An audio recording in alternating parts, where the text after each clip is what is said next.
Ladies and gentlemen, welcome to this explosive deep dive into one of the most talked about moments in rock and roll history, of the infamous 60 Minutes interview where the legendary Bob Dylan absolutely loses it with the unflappable Ed Bradley. Picture this: it's December 6, 2004, and the airwaves are buzzing with anticipation because Dylan, the enigmatic poet laureate of the 20th century, hasn't sat down for a proper TV interview in nearly 2 decades. Ed Bradley, that smooth operator from CBS with his piercing questions and impeccable suits, is about to crack the code on the man who wrote like a Rolling Stone and changed music forever. But what starts as a casual chat about Dylan's origins spirals into a masterclass in deflection, poetry, and pure Dylan-esque chaos. We're talking about the segment that aired just as Dylan's Chronicles Volume One memoir was hitting shelves, promising juicy insights into his Greenwich Village days, his folk-to-rock transformation, and those protest songs that defined an era. Bradley opens with the big one: "I'd read somewhere that you wrote Blowin' in the Wind in 10 minutes, is that right?" Dylan, slouched in his chair with that trademark shades on indoors vibe, smirks and says, "Probably." Boom, there it is, the understatement of the century. Because who else could pen an anthem for civil rights and anti-war marches in the time it takes to brew a pot of coffee? But as Bradley presses, where did it come from? Dylan drifts into the ether: "It just came. It came from a broken bar, was like a broken bar right out of that wellspring of creativity, I would think, you know." And just like that, we're off to the races, hurtling through Dylan's labyrinthine mind where facts blur into folklore. This isn't your standard puff piece, it's a psychological thriller disguised as journalism, with Bradley as the detective chasing shadows. Fans had been starving for tease. Dylan's last major sit-down was back in the 80s, when he was dodging questions about his born-again phase like they were bad reviews. Now, at 63, with a voice like gravel soaked in whiskey, he's back, promoting a book that's equal parts memoir and tall tale. The studio lights beat down on them like a summer storm in Minnesota, Dylan's home state, where he was born. Robert Zimmerman in 1941 to a family of Jewish shopkeepers who probably never imagined their kid would become a Nobel Prize winner someday. Bradley, ever the pro, steers toward the name change. "So you didn't see yourself as Robert Zimmerman?" Dylan chuckles, a low rumble that echoes like thunder. "For some reason, you know, I never did. Some people get born, you know, with the wrong names, wrong parents. I mean, that happens." It's a line that hits like a freight train, encapsulating the restlessness that drove a hibbing high schooler to hitchhike to New York, guitar in hand, dreaming of Woody Guthrie. And as the camera zooms in on Dylan's weathered face, you can almost see the ghosts of folk clubs past hovering in the background of the Gaslight Cafe,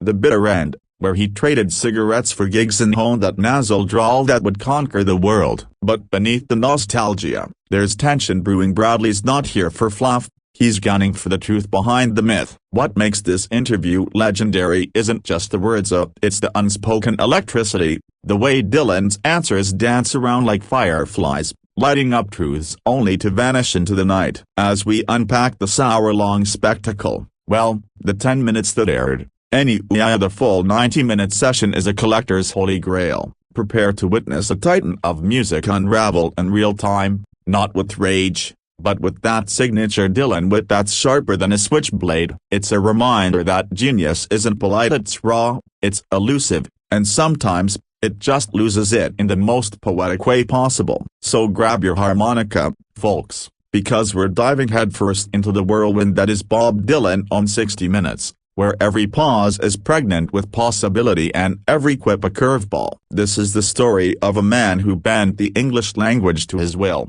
who turned simple chords into symphonies of social change, and who, on this fateful day, reminded us why he's still the joker in the pack after all these years. From the dusty roads of the Midwest to the bright lights of network TV, Dylan's journey is America's story writ large: a rebellion, reinvention, and a refusal to play by anyone else's rules. And as Bradley leans in for more, you sense the storm clouds gathering. Dylan's about to drop a bombshell that'll have jaws on the floor and critics scribbling furiously. Stay tuned, because this is just the opening act in a drama that's equal parts Shakespeare and sideshow.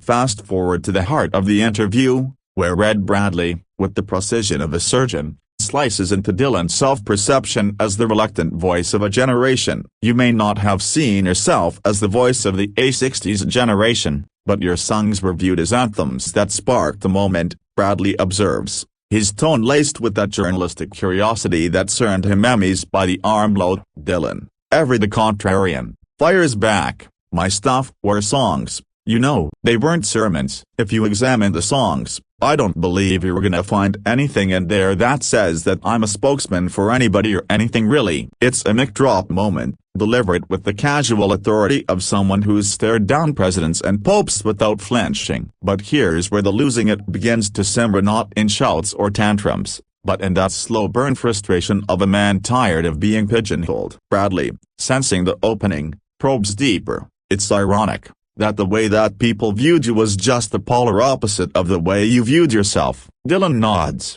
his fingers drumming an invisible beat on the armrest, as if composing a rebuttal tune on the spot. You can feel the weight of 4 decades pressing down at the March on Washington, where "Blow in the Wind" echoed like a battle cry. The Vietnam protests, where kids with flowers in their hair chanted his lyrics like scripture. Dylan didn't ask for the mantle, it was thrust upon him like a crown of thorns. And in this exchange, he wrestles it off with words alone. Remember, this is the guy who went electric at Newport in '65, alienating folk purists overnight, only to tour with the band like a rock and roll gypsy caravan. Bradley's question hangs in the air like smoke from a backstage joint, and Dylan's response is a masterstroke of evasion. He pivots to his book, Chronicles, where he recounts arriving in New York at 19, wide-eyed and hungry, crashing on couches and busking for bucks. You refer to New York as the capital of the world. But when you told your father that,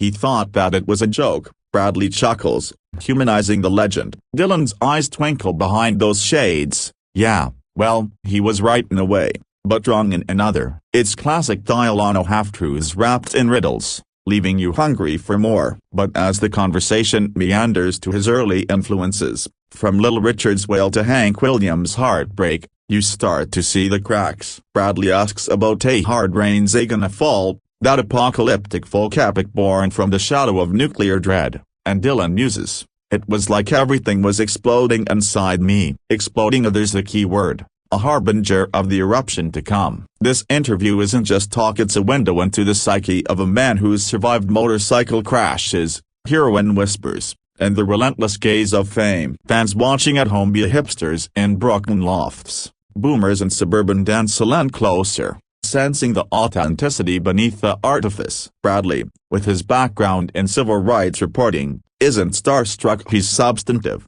drawing parallels between Dylan's anthems and the movements they fueled. Yet Dylan demurs, insisting he's no prophet, just a scribbler of verses, and in that demur lies the tension, the push-pull of a private soul in a public arena. As the segment rolls on, interspersed with clips of Dylan howling the times they are a change into rapt crowds, the narrative builds like a crescendo in Desolation Row. We're not just recounting an interview, we're reliving the myth-making machine that turned a skinny kid from Iron Range into an icon. But beware, dear viewer, because Dylan's about to flip the script, turning Bradley's measured inquiry into a funhouse mirror of confusion and candor. It's the point where admiration meets annoyance, where the interviewee starts interviewing the interviewer, and the line between genius and grouch blurs irreparably. This is Dylan losing it, not spectacularly, but subtly, like a river carving canyons over time. And as we edge closer to the controversial climax,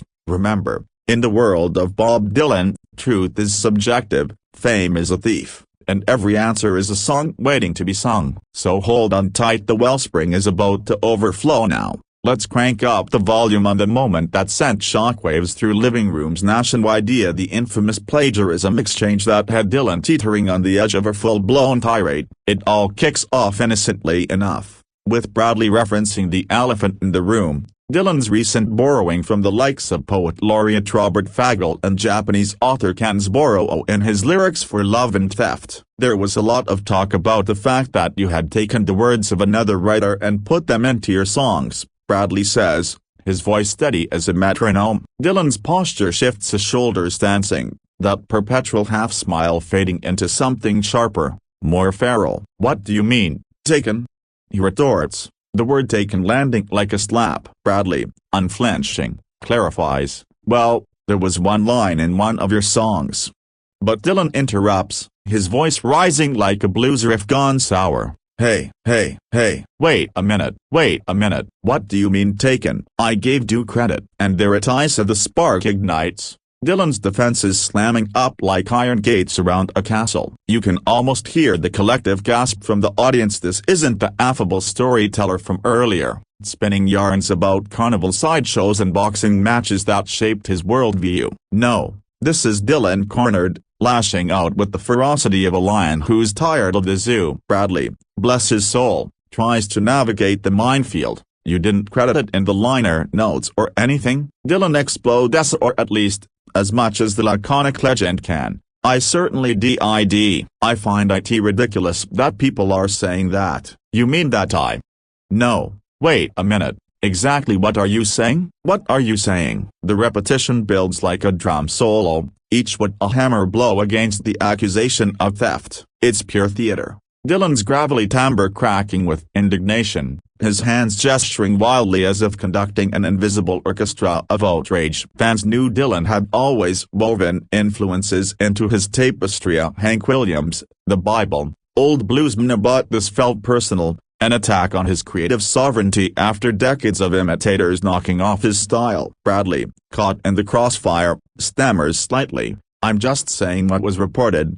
But Dylan won't let it lie. "Reported by whom?" "By whom? I gave the credit." The camera catches every bead of sweat, every flicker of Bradley's composure, turning what was a cozy confab into a verbal cage match. This is where Dylan loses it, not in tears or table flipping, but in that raw, unfiltered passion that reminds us why his songs cut so deep. They come from a place of unyielding authenticity. Digging deeper, this outburst ties back to Dylan's lifelong battle with the press, from the Judas screams at Manchester in '66 to his reclusive never-ending tour phase. The plagiarism flap, splashed across newspapers just months prior, painted him as a has-been pilferer, ignoring the postmodern nod he intended. In Chronicles, he writes of art as collage, stealing from the masters to forge something new. But here, on live-ish TV, explanation fails him. Emotion takes the wheel. Bradley, a veteran of tough interviews with everyone from Arafat to Oprah's guests,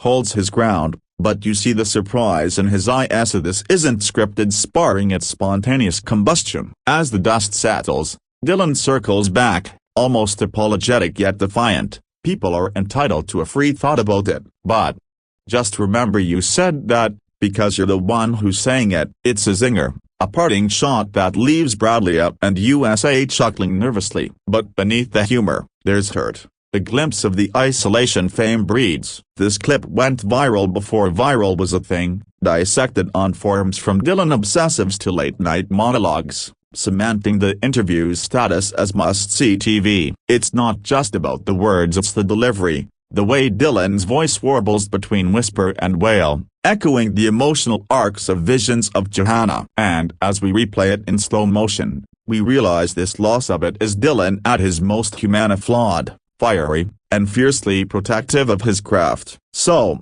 what does this tell us about the man? That even icons have breaking points, and when Bob Dylan hits his, it's poetry in motion. Buckle up, because the aftershocks are just beginning. Next, we'll explore how this moment reshaped perceptions of Dylan's legacy, from thief to trickster god. Peeling back the layers post-Outburst, we find ourselves in the reflective aftermath, where Ed Bradley masterfully steers the ship back to calmer waters, exploring Dylan's deal with the devil, or as he calls it, the chief commander. With the plagiarism dust barely settled, Bradley shifts gears. "You've said that you made a bargain with the chief commander." Dylan, still simmering but regaining his poetic poise, leans in. "Yeah, the chief commander of all time, whatever that is. I made a bargain way back in the 50s or 60s, whenever it was, and I'm holding up my end." It's cryptic, vintage Dylan, evoking Faustian packs and blues legends selling souls at crossroads. Bradley presses,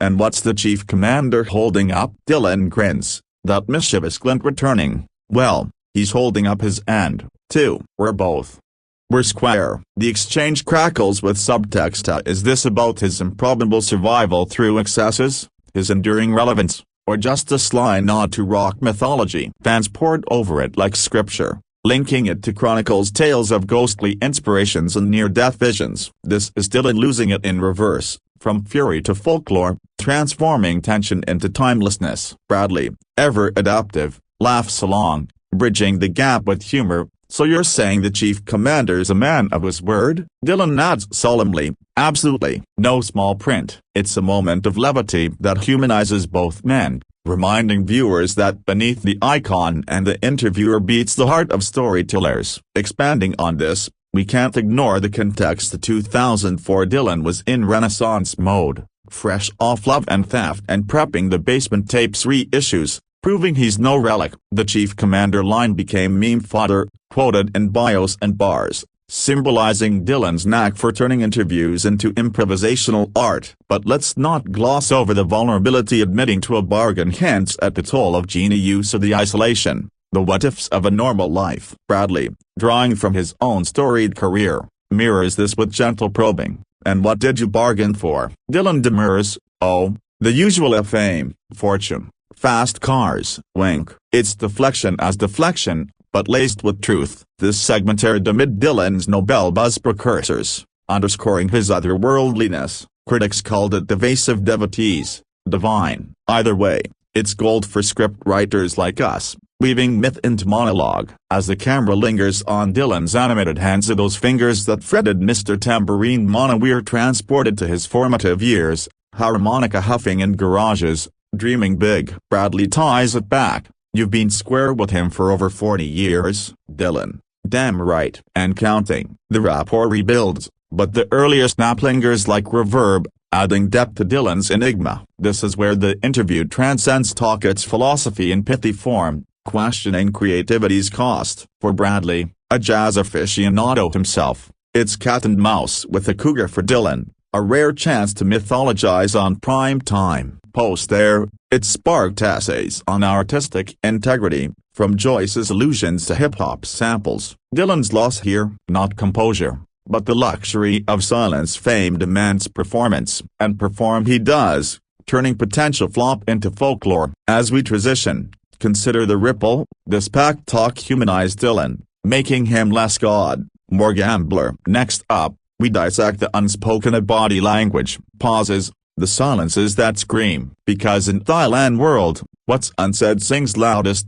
Delving into the non-verbal symphony of the seismic sit-down, it's the pauses and postures that truly amplify Dylan's unraveling, turning a standard cue into a visceral voyage. Watch Bradley's arched brow as Dylan dodges the spokesman label, a subtle cue of skepticism that Dylan counters with a slouch, arms crossed like a fortress. When the plagiarism bomb drops, Dylan's shades slip ever so slightly, revealing eyes narrowed in disbelief, his jaw clenching like a guitar string tuned too tight. It's these micro-expressions, captured in high-def glory, that make the losing it palpable. No words needed, just the twitch of a lid curling into disdain. Bradley, master of the lean-in, mirrors Dylan's energy, his nod inviting yet insistent, creating a dance of dominance. Dylan's hands, those lyrical laborers, flutter from still to stormy fists balled during the hey, hey barrage, then softening to tracer guitar riffs when waxing on the chief commander.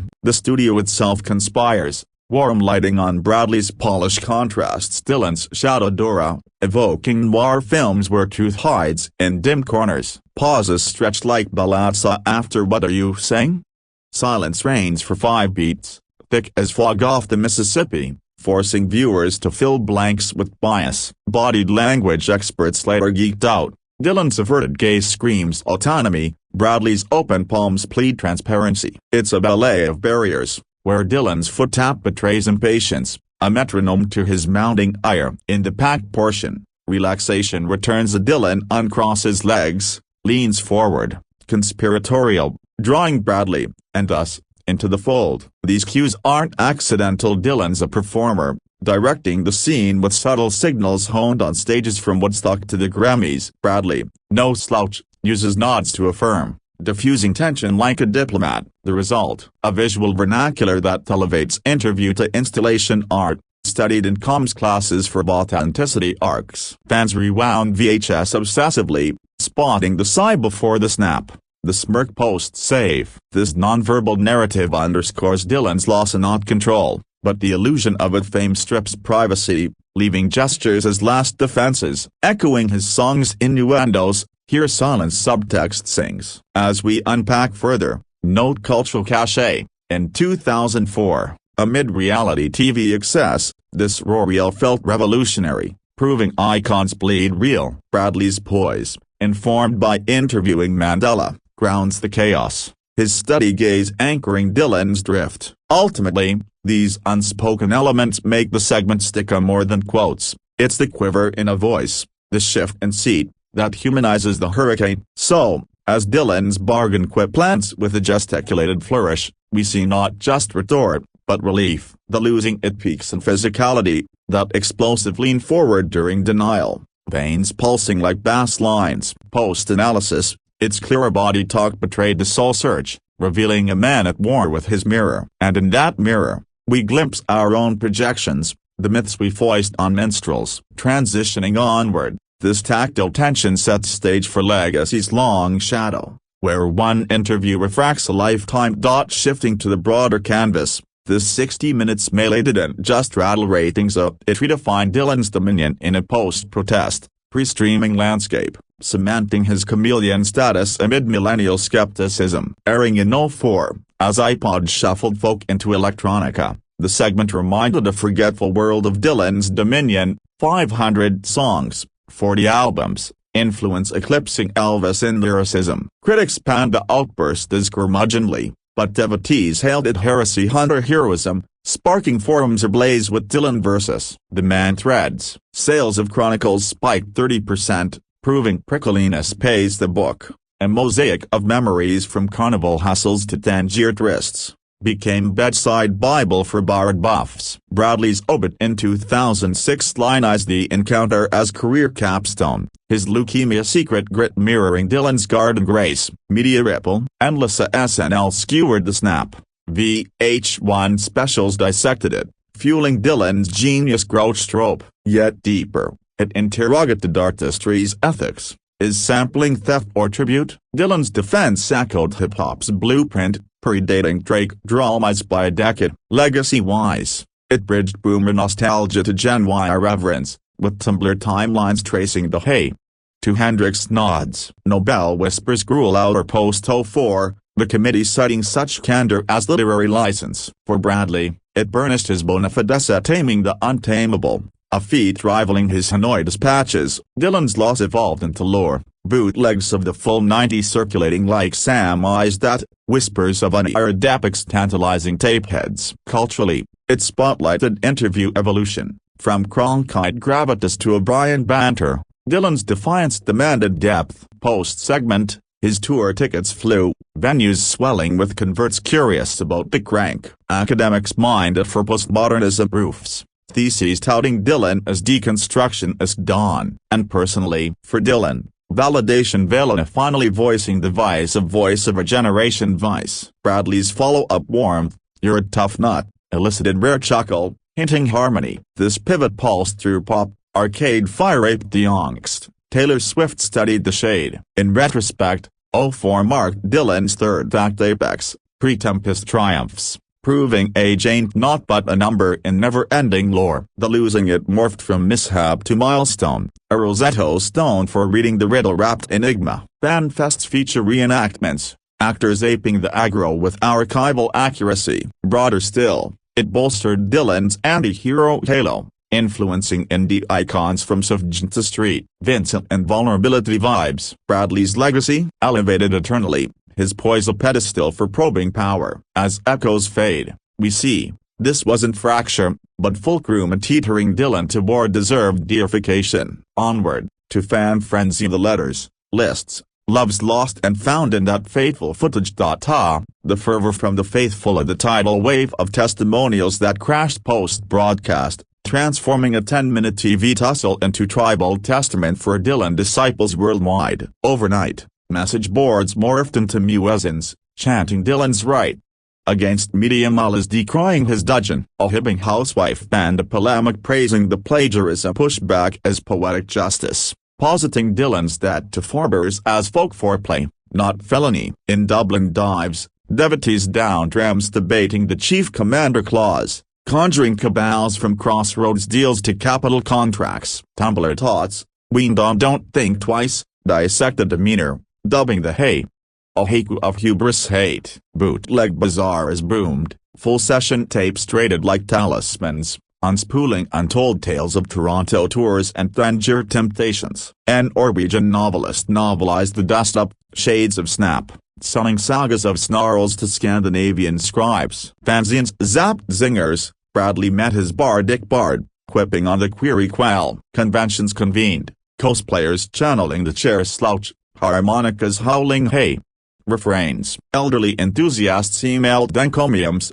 equating the eruption to 65 electric eggsley exemplary exile from expectation. Youthful YouTubers yodeled yarns, remixing retorts to rap rhythms, reaching remixed realms. Petitions poured, pleading preserved purity of Dylan's prose against pilfer probbers. A Minnesota museum mounted memorabilia, the very shades, supposedly, smuggled from set. Love letters laced lyrics, "You're lost that my longing," swooned the Seattle siren. Hate mail, handfuls, haranguing hubris, but drowned in devotion's deluge. Bradley Buffs beamed, branding it bravura, his brows through Bard's brambles boosting bios. Dylan dents across decades deepened divide as purists pining pre-plug, progressives prizing post-punk faces. The frenzy-fueled films, docudramas dramatizing the din, directors delving demeanor's depths. Podcast posses pondered, was it wrath or whimsy? Poll after poll pronounced it pinnacle, peak performance and persona play. International intrigue ignited,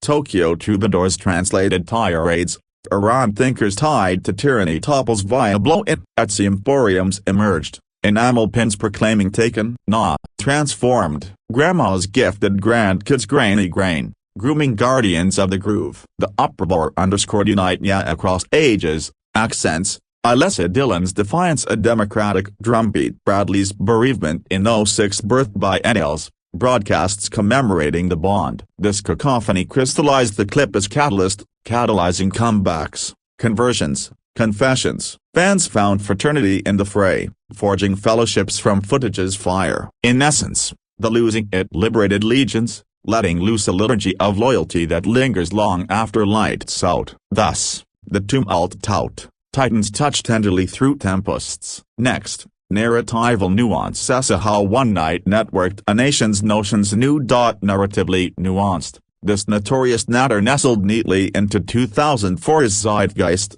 a zinger zapping zephyrs of cultural currents from Iraq inquietudes to iPod isolations, positioning Dylan's dudgeon as defined diary of discontent. Amid Abu Ghraib after images and Fahrenheit 9/11 furors, the segment surfaced as subversive self. Dylan's sermons not stance-skewering spokesman syndromes plaguing post-9/11 punditry. Chronicles complemented, chronicling counterculture's crumble into commodity, critiquing capstone of capitalist co-opting. Bradley's broadcast bridged boomer ballads to blog-era banter, baiting bites on borrowed beats and sampling scandals shadowing Jay-Z jams. The Hey hurled resonated with hip-hop heads, hailing homage over heist, harmonizing Dylan's defense with Def Jam doctrines. Environmentally, it echoed Hard Rain's harbinger howls, timely as Kyoto kickoffs faltered. Feministically, flashes of female musessa from Joan Baez jilts to sad-eyed Lady Serenadeza flickered, fueling feminist film fests framing Dylan's dames. Queer queries quieted, yet Chief Commander cabals conjured closeted covenants, catalyzing campus caucuses. Racially, Bradley's black baritone bestowed ballast, balancing Bard's blues borrowings from Blind Lemon Leaps. Economically, it indicted icon industry hills, Dylan's deal a doppelganger for a digital disintermediation dawns. Technologically, to warrant tracks of the tape-tested copyrights, prefiguring Pirate Bay piracies. Philosophically, it plumbed platonic pilfering, pondering property and poetic progeny. Sociologically, surveys showed segments swaying skeptics, swelling Spotify streams of '60s standards. Artistically, It inspired installations, shade sculptures symbolizing sightless sages, soundscapes splicing snaps to strums. Literarily, it leavened Chronicles canon, critics crowning composite confessions. Musically, it midwifed mashups, merging subterranean subversiveness with stance storytelling. Politically, it poked post-Bush polarities, Dylan's no-profit post paralleling punk protests. Spiritually, the pact provoked psalmists, paralleling Dylan's saved sermons sans sanctimony. Cinematically, it cameoed in I'm Not There, Kate Blanchett's Barb Bradley banteraboo. Theatrically, off-Broadway odes orated outbursts, actors sang aggro accents. Commercially, Columbia cashed in, comps compiling contested cuts. Academically, it anchored anthologies, adjuncts analyzing allusion arcs. Pop culturally, it permeated parodies, from Simpsons shade throws to SNL skits skewering snarls. Globally, it galvanized gatherings, Berlin barred bashes, Bombay blow-in blowouts. In total, the tussle textured tapestries of time, threading timeless threads through transient tribulations. Dylan's loss loomed large as lodestar, lighting labyrinths of legacy. Thus, the narrative nestled, nurturing notions and art as agitprop, icon as insurgent. Forthcoming, fictional flourishes, fanciful what-ifs weaving wilder webs. Bob Dylan loses it during 60-minute interview with Ed Bradley. Full story. This title Maca a long video script without heading and scene in 10 paragraph, each paragraph in 2000 alphabet with paragraph numbering. This title Maca a long video script without heading and scene in 10 paragraph, each paragraph in 2000 alphabet with paragraph numbering. Ladies and gentlemen, welcome to this explosive deep dive into one of the most talked about moments in rock and roll history, of the infamous 60 Minutes interview where the legendary Bob Dylan absolutely loses it with the unflappable Ed Bradley. Picture this, it's December 6, 2004, and the airwaves are buzzing with anticipation because Dylan, the enigmatic poet laureate of the 20th century, hasn't sat down for a proper TV interview in nearly 2 decades. Ed Bradley, that smooth operator from CBS with his piercing questions and impeccable suits, is about to crack the code on the man who wrote